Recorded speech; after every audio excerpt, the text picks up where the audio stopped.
미디어 유스 이진아 기자, 미국 연방준비제도, 패드, 연준가 6월에 이어 또 한 번의 자이언트 스텝, 기준금리 0.75%포인트 인상을 밟았다. 이번 금리 인상으로 인해 한국은 행위 빅스텝, 기준금리 0.50%포인트 인상으로 벌어졌던 금리가 역전됐다. 연준은 지난 26에서 27일 현지 시간 공개시장위원회 FOMC를 통해 기준금리를 결정했다. 지난 6월과 같은 0.75%포인트 인상으로 2.5%의 기준금리를 기록하게 됐다. 이는 2.25%에 하는 기준금리를 역전하는 수치다. 미국은 현재 인플레이션, 물가 상승, 대응에 총력을 기울이고 있다. FOMC의 발표 직전까지도 자이언트 스텝과 울트라 스텝, 기준금리 1.00%포인트 인상, 간이 확실한 예측이 불가했다. 그러나 7월 초 6월 CPI, 소비자 물가지수가 9.1%를 기록하며 경기 침체 우려로 인해 울트라 스텝이 아닌 자이언트 스텝을 밟은 것으로 보인다. 금리 인상은 필연적으로 경기 침체를 동반한다. 연준은 물가의 안정화를 최우선으로 내세우며 다음 회의에서도 추가적인 자이언트 스텝이 이루어질 수 있다는 가능성까지 시사했다.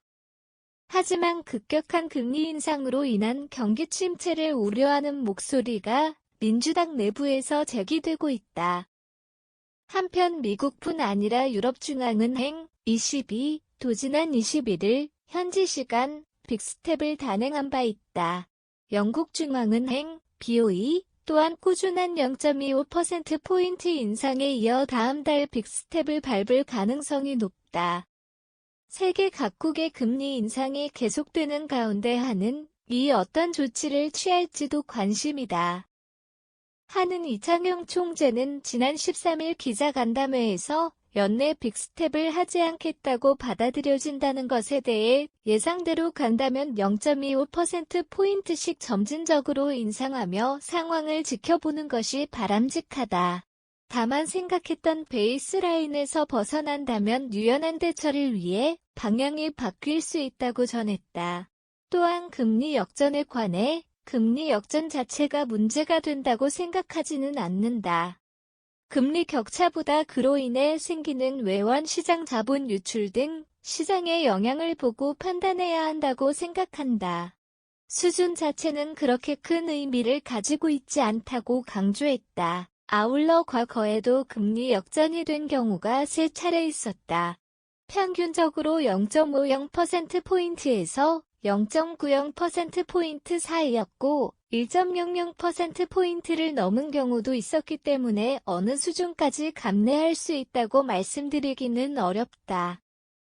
며 입장을 밝혔다. 마지막으로 한은은 국회 기획재정위원회에 제출한 업무 현황 보고서에서 당분간 높은 물가 오름세가 지속될 것으로 예상돼 기준금리 인상 기조를 이어나갈 필요가 있다며 향후 물가와 성장 흐름이 현재 전망 경로를 크게 벗어나지 않는다면 0.25%포인트씩 점진적 인상을 하는 것이 적절하다고 밝히며 기존 입장을 고수했다.